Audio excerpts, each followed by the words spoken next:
to the FIA Show. What does that stand for? Fuck it all! Oh, it's amazing. I love it, guys. You know what? Thank you so much for being here. We're really excited about it. This is a unique time right now in mortgages especially. I like to tell everybody right now that the mortgage market sucks. The real estate market doesn't suck, but the mortgage market does, because we've seen continuing restraints on mortgage lending for the past 9 years. Every single year there's been a major restriction in mortgage lending. Okay, so that's why we're talking about private lending tonight, because part of the FIA show, Mission 35, we're all about protecting your wealth. We're about financial security, and if you're going to invest in private mortgages, I want to make sure you do it right. And I've got two amazing guys here that have done it, that do it right, that look after you, because there's going to be a huge influx of private lending in the back half of 2018. A lot of the banks are saying no, which is moving to trust companies and credit unions. A lot of the trust companies are saying no and moving it to private lending. Okay? And like I say, our value add is to make sure that we end up protecting your wealth. At the end of the day, that's what Mission 35 is all about. Cool? So who are these guys? Okay? So let's start out here with this guy. Does everybody know Mitch Bates? Let's get hot in here. You brought all your fans, Mitch. Yeah. Thanks, Mom. Thanks, Dad. Yeah. Tell us, Mitch Bates from Bates Law. He's got his own law firm. He's looked after a lot of our investment money personally as well, too. Chris as well. And why don't you tell everybody a little bit about yourself, Mitch? Okay. Mitch from Hamilton. Lived here my whole life, except for when I was in Toronto for a bit for school and articling and those types of things. So came back here. Always wanted to have my own firm in Hamilton, and just be back in Hamilton working for myself. And over the years developed a team of people that work with me that care about the same things I do, treating people fair, treating people right, and getting the job done right, obviously. But so we act for all types of borrowers, buyers, sellers, investors, financial institutions, and I do litigation as well. We won't get into that, but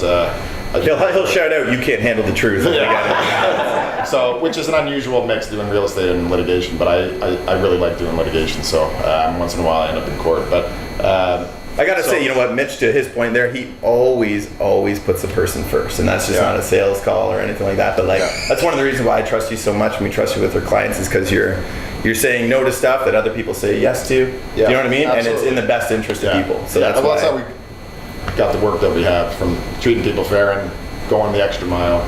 And also, I like your line where you end up saying, you know what, I can put on a suit, but I'll charge you more money. That's right. Yeah. We don't get business from fake suits and all that stuff. It's from treating people fair, and it is caring, right? If you care, you're ahead of most people. So that's what we do, and we act for a lot of private lenders, and I lend myself to. My real estate clerk Janelle is here, who's actually helps me on every. She does all of our private mortgages, and from time to time she might lend on a couple of deals too. So I gotta say, Janelle, just on note today, we had a deal closing, and Janelle is like a detective. And it is really good to have someone that looks after your money, because she uncovered something that I missed, other people missed, and that's what's good about having a team. About having someone that really cares about your money as if it's your own. So when I lend money, when I lend other people's money and we're acting for them, I treat it like it's my money, obviously, right? I mean, and that's like Chris's money. And Chris's money, for sure. Chris, I don't mess with at all. So this is, for those of you that don't know, this is Chris Perks. Woo! Mr. Perks! Yeah, so we got a couple fans for Chris Perks. I paid them. Yeah, you can. But I've known Chris for a long time, and your story is awesome, coming from being a real estate investor, flipping homes, buying properties, and then turning into a lender. So if you want to share some of that, I think it's awesome where it came from, what you're doing. Well, we started out flipping homes at about 2003. After flipping, I guess, the first 8 of them, I started keeping them. And so we kept about 10 of them and built them up and paid them off as we made our money, my wife and I. And it goes on, and here I am now at this point in my life where I've sold 5 of them off, and we've thrown the money at the loans and that, and it's actually better money loaning than it is to rent. But the rent was the reason we have the money now. Yeah. So we work good for the first 10, 12 years, and now we're letting the money work for us a bit. Yeah. And between you two guys, I don't worry much about anything, except when I get to look at who I'm loaning to. Right. And that's pretty good. So, like you say, Mitch is catching something you might miss, but I'm not sure you've ever missed anything, but I'm not sure. there you Well, go. maybe not. I'm only human. Yeah, it's been a good run. Yeah. And we'll sell the rest of them and probably just do this. This is pretty cool. Well, that's awesome. And you know what? I think it's important because a lot of people always ask the question, what's better, investing in real estate or private lending? Right? Like I'm sure you guys get asked that a lot, and I think you nailed it on the head is because you wouldn't have had the wealth that you do without investing in real estate. That's right. Because the real estate is what gave you the leverage to actually build, and then it ballooned and rippled. Yeah. Right? So, and private lending is awesome. It's a little bit less work as well too, right? Yeah. It's like everything else. There's always risk to everything in life, but I mean, you know, when everything's been gone over legally and everybody's checked it out, there's, you know, like there is risk, but not enough that you could even worry about it. You know, it's a good one. So, because I want to talk about risk too, because one of the biggest questions I always get is about risk. You know, what can happen? What happens if the market goes down? We had someone ask just today, you know, how do I hedge my investment? How do I make sure I'm protected? What's probably one of the worst scenarios that you've seen, Mitch? Or have you ever acted in a scenario where it was just like one of those, oh shit, one of those kind of moments where? Yeah, well, we've had, so in general, first of all, I don't speak to financial risk as the lawyer. That's not my role on a private mortgage. And you actually sign a form with me when we do private mortgages. It's called a Form 9D, and that's basically where you're signing off saying that you're not relying on me for investment advice. Okay, so what our job is to do is to secure the mortgage and make sure that you're protected that way, just like we would for any institutional lender. But what happens when a mortgage goes into default, that means the lender or the borrowers aren't paying, right? So they've missed some payments. Now you're getting worried, of course, right? So assuming that you've loaned the money in a way where there's equity in the property, if you have to go power a sale, that's the main remedy when mortgage goes into default, is the power sale option. So and I think just on that too, because a lot of people end up asking or saying when they get into it, oh, I'll lend money and I can just buy the house, or I'll just end up taking the house over, right? Is it that easy? No, it's not. That's not the most commonly used remedy. That would be a foreclosure if you're taking the house. That's much more involved, more costly, more time consuming. Usually what happens is nowadays you're, I don't know what the numbers are, but I'd say probably 95 to 100%, 99% of the times you're doing power sale. And that process is just basically the security for your loan is the house. You're not getting paid, so now you're going to enforce the security. You're going to do a power sale, which means you're going to sell the house, and you have to market the house so it gets listed on MLS. You try to get the market rate for the house. It gets sold. Pay off the first lender. If you're the first lender, you get paid back. If you're on a second mortgage, first lender gets paid back first, and you're getting paid back second. So that's why it matters about the loan to value ratio. Somebody had mentioned that before we started tonight. There's no guarantees about anything. If the market goes down and there's no room left for you to get paid back, maybe you have a shortfall. And then you still have the remedy to sue the borrowers as well in that situation. So if you power a sale and there's a shortfall, you still have a contract basis to sue the borrower. And I think that's where it comes down into, you said like you've got the legal risk, then you've got the financial due diligence that we like to do. Yeah. And when we do with Chris, we had one scenario I remember we said no to, right? Yeah, you wouldn't go there. Yeah, I know, totally, right? But I think it really comes down to mitigate your risk, especially in a market that's uncertain, is to go on a lower loan to value, right? If you end up going to an 80% loan to value, then you're probably in a safer bet than, because we see lots of people that'll lend 90% loan to value, 95. We've only had one situation where we've never had to, thank the Lord, had to go power sale or foreclosure. But we ended up having one situation where it was really unique, and I've never seen this before until it happened to me. The first mortgage stopped being paid, and I was the second mortgage holder. Yeah. So then as the second mortgage holder, they notified me to say that the first mortgage was in arrears. So then I had to pay the first mortgage to keep it up to date. And then I had to have a polite conversation with the person to say, do you want to sell your house? right? Instead of going power sale. And I think, you know what, when you don't lend, like we call it lending like a cowboy, like lending out your money willy-nilly, you can recoup anything and not lose your capital. Have you ever been worried about a loan, or have you ever saw one where you've kind of like been unsure about it? Well, the only one I was really unsure about is the one I didn't go through you with. The one you brought up. I'm glad it's on camera now. All right, we're done. I'm just kidding. He wouldn't do that one, so I did it private, and Mitch did all the paperwork, and it's working fine for me. Whoa! This just turned into a Jerry Springer episode. I got 2 girlfriends on the air now. Jesus. Right. Glad we got. Anyways. Thanks, Collective Arts, making the pain go away. No, but you know what? And I think too. Obviously, we're friends forever, and business. And I think that just. And we talked about it, someone just before we started talking about lending to friends. Yeah. And it's a tough thing, right? If you're going to get into the lending game, it's almost like when people find out you're lending, it's almost like you're a lottery winner. In a way, because then people will ask you for money. Yeah. If you're going to lend to friends, you got to be prepared to put them on the street too if they don't pay. I mean, that's really what it comes down to, which isn't a fun way to say it, but it's the reality of it. So if you can't pull that trigger, then I think you should think twice about it. I mean, there's experienced lenders in this community that I've talked to from time to time that have rules, and one of the rules is they don't lend to family or friends, just as a rule. Can we talk about the promissory note? Because that came up before, and I think it was really good, because I think that comes up more often than not with friends, because a promissory note is actually cheaper than a mortgage in a way, right? What do you see well, good and I bad see, about that? Well, the way I see that come up with Or what is a promissory note? Yeah, well, a promissory note is just it's a contract. It's basically just a promise to pay. And it avoids the cost of registering a mortgage and getting lawyers involved sometimes. So what'll happen is client will come to me and say, I want to lend money to a friend or a family member or whoever it is, and we don't want to go through all the mortgage and all that stuff. I know them, I trust them, and my advice always in those situations is that I don't recommend that you lend somebody money with just a promissory note.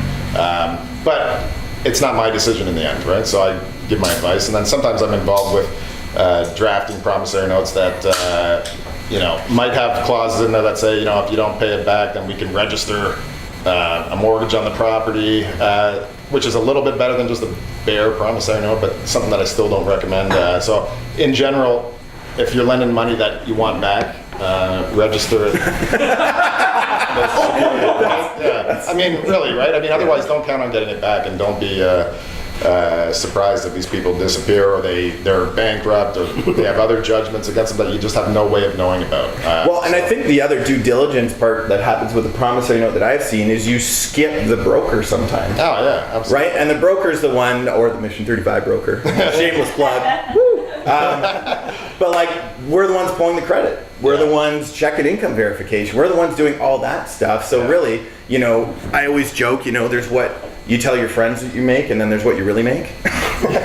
So if you're telling your friends, like, I make $100,000 a year, and then you look at the T4 and you're like, he doesn't make $100,000 a year. 35,000? Yeah. Damn.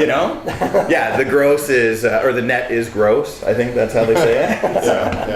But I agree with that, right? So if you're going to end up doing that, be cautious and know your risk, right? So that's all that matters to me, is that you understand the risk. I don't make decisions for people. I just give them advice, and if they take it, they take it. If they don't, part of what we do all day is cover our asses, right? That's a big part of being a lawyer, is covering our ass. So I'd put it in writing to whoever was asking me about that we don't recommend this. Here's some of the reasons why, and I want to cover myself so that if something goes wrong with that, and that should indicate to them that it's a serious risk if I'm wanting to cover my ass like that. So cool.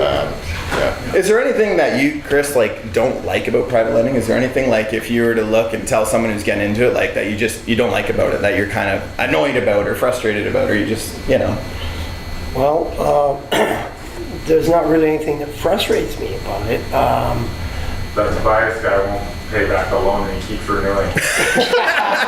That's a You know what? That's an awesome point. It could be anybody, right? But I guess to that point, you could have money out there for a long time, longer than expected, right? I have somebody like that, and I'm okay with it. You know, but like, there's short term, and I like that better. But no, I think generally I rely on yourself to make sure that these guys are good, and that's what makes me sort of brave, you might say. Otherwise, if I had to do, like you said, promissory notes, I'd probably be broken about a year and a half. So what's the short term? I would say short term for me, when we look at it, is a flip. Okay? A short-term private lend is when you have a clearly defined exit strategy, right? So if I know someone's going in and they're flipping the house, I know that I'm going to be in and out 3 months, 6 months. And it's funny, Chris brought this up too, and it's a great question because I remember telling Chris, Joe's flipping a house, right? And it should be done in 3 months, so I tell Chris 6 months, right? Because it always takes longer than what you think. He ended up having it for almost 18 months. Ran into some issues, some permits, and all of a sudden there's a private loan where you think you'll be in and out in 12 months, out in 18. Still made money. Oh, hell yeah. Still made money, still get a renewal fee, right? But if you're banking on that money, like if you're expecting to get it back, that's one of the biggest risks, I would say, in private lending too, is because there is no specific liquidity to it. You can't call the loan per se. Well, you could if you put a term on it and you insisted on it without a renewal option. So there are ways that you can address that. But have you ever called one or been on the other side where they've called it? Well, we've went power sale on mortgages, but not like that. Not in that scenario where somebody's saying, "Hey, listen, I need some more time to complete the project," and we say, "Nah, too bad. We're gonna hammer you now." Never like that. No. So, but I always think it's good, and this comes up a lot with renewal fees, to be very clear about how the renewal fee is going to work in the commitment. So if your original lender fee is $5,000 or something like that for a 1-year term, 10% interest, whatever it is, and then you have this renewal clause that says there's a it's at the lender's discretion whether they're going to renew or not. I mean, I think I'd be very clear in there that, hey, you know what, if you're going to renew it, I'm getting the same lender fee that I was getting before. That way my APR is the same next year, right? Why wouldn't it be, right? So I don't know. That's one way to deal with that, and then you're not really worried about it if it takes a little bit longer because you're still getting the same return. And I think that's a good point too, because someone had asked before, what's the smallest sort of loan you can do, right? Like getting into lending, what's the smallest, and what's the rates of return? So two things, like the smallest loan I think we've ever seen is $10,000. Usually, secured. Not a promissory note, secured, and that can be someone who, you know what, I need to renovate my house, I can't get a mortgage, and then I'm gonna sell it. I need 10 grand to fix my roof. Do you know what I mean? And then I'm gonna sell my place. Cool. The one thing that you need to be careful on there is what's the number one rule that governs, I would say, private lending from the mortgage broker side? Well, it's just the cost of borrowing, probably, right? Yeah. So what is that? What do you got? What is the legal term for it? Is there a legal term for it? What for the cost of borrowing? Or just, what's the maximum? Oh well, 60% is a criminal interest rate. So legit, okay, legit criminal interest rate. What you do to calculate that though is you factor in all the costs of borrowing. So it's not just the interest rate. So you're never gonna have a 60% interest rate, but it's possible that. I'm sure you've seen. Well, I've seen close, and maybe. but when we see that. Not from our office. No. But if we do see that, if we see that from somebody that we deal with, we're telling them about that, and we're saying we're not going to, you need to deal with this. We're not going to be. Well, first of all, I wouldn't be a part of that, but I wouldn't want my client to be a part of that either. So, and maybe they just hadn't calculated it correctly, or for whatever reason, it was missed. But well, and I think that can stack up quickly on smaller loans. Yeah. Right. If someone is charging 15 or 20% on a secondary loan, which is expensive, but there's a reason for the expense because it's called risk-based pricing, right? And then if you're charging $1,000 and then there's a $1,500 legal fee, well, you could already be up to 35% for that cost of the loan, right? So on a $10,000 loan, you can get up to that quick, to that, and not intentionally. And let's say it was a 6-month term. Now you got to double that, right? So now you're even at a higher APR. So sometimes it's a 1 year open. Yeah, 1 year open is usually a standard kind of term on a private mortgage. Yeah. So, did you want to say something? Or 1 year close, with prepayment penalties sometimes too, right? It's not always open, but 1 year open on flips and renovate and those types is usually open. Yeah. Because you don't mind getting paid back. if Sooner. you have your Yeah, totally. lender fee up front. Then, Well, I think that's what we try to do with all of the loans too, is because I'm sure one of my pet peeves is discharge statements. yeah. Only because it can say anything sometimes, right? And I would say 99% of the loans we like to do have all the charges up front. Yeah. So it's kind of like you got a discharge fee at the back, which is maybe $300, but it's not, we call it a smack in the face penalty at the back. Yeah. Where you want to smack somebody in the face when you see what the penalty is because it's so big, right? But I'm sure have you I ever had see- instances yeah. where you see like fee? We see it all the time. We see because we act for borrowers too, and we pay out private mortgages all the time, and for the lawyer that's acting for the private lender, it's an opportunity to gouge, really. And I don't take that opportunity. I always charge the same thing on every deal, and not every deal. Some are more complicated, but invariably you see big fees from lawyers that are never going to have to look the borrower in the eye, right? So they just use it as an opportunity, and they know they're going to have to pay it, and they're not going to be able to do anything about it. They need the money, and the deal's got to close. So they get hammered with all these fees, and it's bullshit, and it's ridiculous, the fees that we see on these things. And I think It's that's unfair. important why borrowers know who they're borrowing from too. Like Yeah, we're talking absolutely. from a lender's perspective here, but there's really, when you look at, there is such limited regulation on private lending right now that a borrower can go to almost anybody and have a lawyer drop a contract and they can have so many fees on the back end. Yeah, which are sickening, right? In general, really, usually the discharge fee on the end is $350. Like when we do them, it's $350 for a discharge, and there's no other charges or bullshit at the end. And of course, it all needs to be disclosed up front. So, but that's one of our pet peeves, and I know Janelle's sees that all the time too, and it's frustrating. It's sickening, right? Because it's just people are just exploiting. Is there recourse to that? Like, so let's say, for example, someone does. Are you able to sort of contest it? Or? The issue is usually, it depends on the exact circumstances, but the issue is this person is now asking for a payout statement. They need to close, and you can bring an application in court to get a judge to order something different, but that's going to cost you money, and that's going to cost you time, and now, that you don't have. Yeah, so the borrower's in a tough spot, and they're really just capitalizing on that vulnerability at that point in time, right? Yeah, and I don't want to be. I seriously don't want to be involved in exploiting borrowers, right? I mean, if they know what's going on up That's our next investment seminar. yeah, you have to get somebody else. You need somebody else for that one. But kidding. But you can be fair and make money and make money that's related to the risk of the investment, and everybody can win. I right? totally agree. So, and I think, and that's one of those things when we're going back to renewals and things like that and not calling a mortgage, I think when you have a good lender, it's got to be win-win. Yeah, well, when I've lent, I've had people go over a month, and I really haven't asked for, you know that. Yeah. I haven't asked for the whole shot again. I said, no, we'll just let it go another month and charge what we got to charge.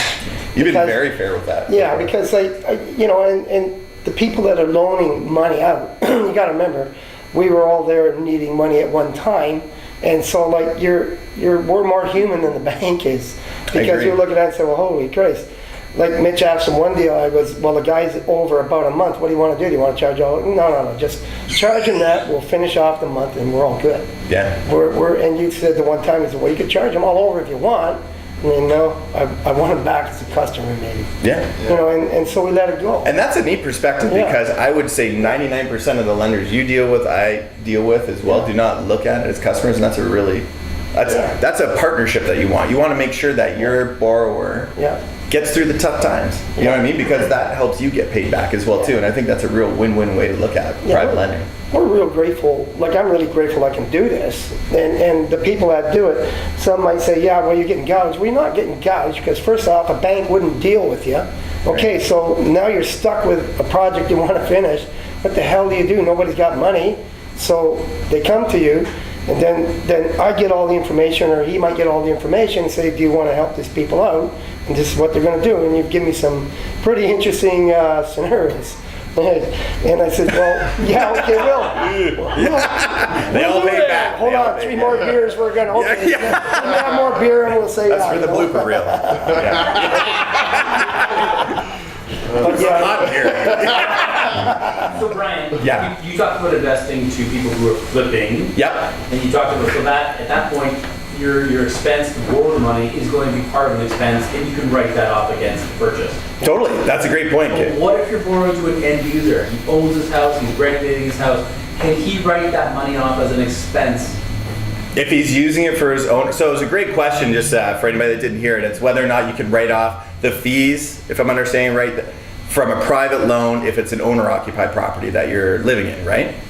I would say no, right? Unless you have a really creative accountant, because it's kind of like if I do any renovations on my primary residence, if I don't own other properties, Yeah, there we go. then it's just me renovating my house, right? But if you are owning other properties, right, and you're renovating other properties, for example, any expense that is used to generate income in CRA's books, I'm not an accountant, right, but in CRA's books is tax deductible, right? So if it's not used to generate income, my understanding is you can't write off unless, like if you're putting in an in-law suite maybe, right? Only if you collect money on it as an income. Right. It has to be income. But we all know that when you're flipping and you own properties, you know where the bills go. Yeah. Does that answer your question? Awesome. So I want to talk a little bit about, because there's a big thing in the market that kind of pisses me off a little bit, and it's when, and I want to get your legal advice on it too, just on when people use the word guarantee in private lending. It's another pet peeve of mine, because really, you don't make 8%, 10%, 15% on your money with a guarantee. It's not guaranteed, right? So there's people that you can lend money, like we've done with Chris and Mitch, and that you can lend Chris's money to Mitch. Chris is the bank, he's the borrower. It's just very clean, right? What's popped up and is really popular now are MICs. They're called mortgage investment corporations. And what they do is they put all the money into a pool and then lend it out. Now, I know you've been to some of the seminars. I've been to seminars before too, and this is not me knocking it per se, but I'm curious as to what someone can say, because someone will stand up and say, give us your money, we're gonna pay you 10% every year, and it's guaranteed, and we're gonna build this 100-story, 50,000 unit condo.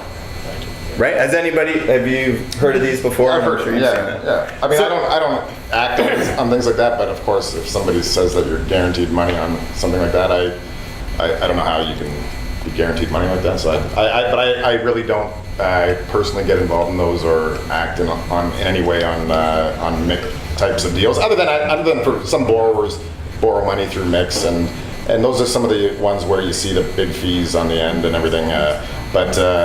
But I like to be in control. The difference between that and an individual mortgage that I'm lending on and I'm secured on is that I've got the control. I know what's going on. Yeah. I don't have to worry about somebody else taking my money and doing something else with it that I don't understand. So that's my own personal, as the investor hat. Is there anything that someone can ask that's unsure and say, like if you were to give someone advice and say, ask this question about whether or not it's guaranteed, what question could you ask to say, is my money guaranteed? Brian, you said my money's guaranteed, how do I know it? I don't know, I would ask somebody to put that in writing, but He's a lawyer. And then, but even if they put it in writing, who cares, right? I mean, so they put it in writing, big deal, and then you give them your money and then they go under. Who cares if you have it in writing, because you're never going to get that money back, because that person's going to be judgment. And I'm not saying they're all bad. Me neither. No, yeah, I'm not. But I think there's a select few where if a condo development or a big building doesn't make it past a certain level of development, then all the money's gone and it's not worth that value anymore, right? Yeah. So then you don't get that money back. Well, we were invited to do that. Miriam and I went to a meeting last year, and they wanted to invest out west of all places, right? They only wanted $50,000, and you put that in a pool, and they would guarantee you nice interest rates and your money, but your money was locked up for a while.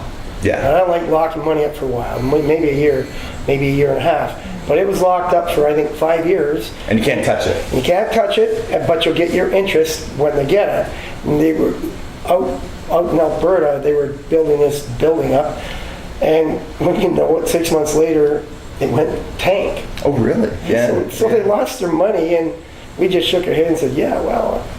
If I loan money, I like to see the paperwork and there's the person behind it. That's how I feel safe. Yeah, I understand you like to see you like to know the property too, right? Well, Because you've they- got Yeah. experience with investment properties and you understand. Well, if they the mess up, value. I own Yeah. another property. I'm good with it. Well, you know what? I think, one of the things at Mission 35 and our whole, getting to that FIA number, getting to that fuck it all number, I really think it's important to invest in what you know. Yeah. At the end of the day, invest in what you know, because no one's going to care. We care about your money sitting up here, Yeah. but no one's going to care more about it than you. So make sure you know what you're doing, get educated, find out about it, ask the questions in order to see what you're investing in, because you know what? It's your money, it's your savings, and you truly are the one who has the best interest at heart. So we're going to wrap up now, and I just want to say a great big thank you to these two guys. Can we give them a big round of applause? All right, so thanks to our sponsor, Collective Arts. All right. And we got a couple of beers here, so we're going to give it to the one who gave the best comments tonight. I got my own right here. Ah, you both got one. You both got one. So great. Yeah, you did. Just got to steal my thunder. I was supposed to pull it behind your ear or something. But great big thank you. Next month, we're actually going to have a couple guests in. We're going to be talking about zoning, duplexes, triplexes. So, yeah. But it's a great topic because it's there's a lot of emotion around it. I got questions on that one too, man. I'll start learning. Guys, make this a fabulous day, and thank you so much for tuning in.